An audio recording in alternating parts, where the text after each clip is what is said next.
in the last month, we've seen Metaplanet adding another 150 Last week. BTC just last Last week. week. We had GameStop announcing plans to basically go full MicroStrategy, raising $1.3 billion to begin their Bitcoin treasury. Rumble earlier in the month bought 188 BTC. So the Bitcoin corporate treasury game is ramping up.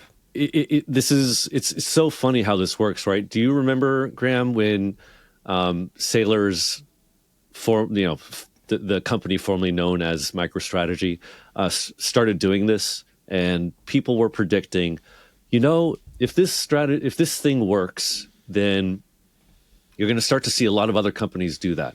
And when those other companies do that, it's going to put a lot of buy pressure on Bitcoin.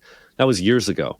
And I think we're kind of finally starting to see that kind of acceleration phase where it's obvious now to everybody that Sailor's MicroStrategy strategy has worked really well.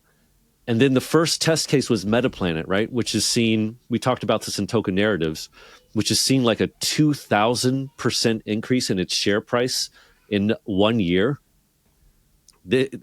So you have the first test case, which is Sailor. Then you have the first copy of it, which kind of verifies that this thing works. I think you're going to probably just see a ton of companies now pile into this, and we're probably, I would predict at least, we're in that kind of ramping up phase where a bunch of companies are going to be like, well, now we're pretty certain that this thing can work, and you can't help but think that this is pretty bullish for price appreciation of Bitcoin. I don't know. I don't like being that bullish, but I mean, there's no doubt about it that this is going to increase the buy pressure on Bitcoin, which, as we all know, has an extremely limited supply. It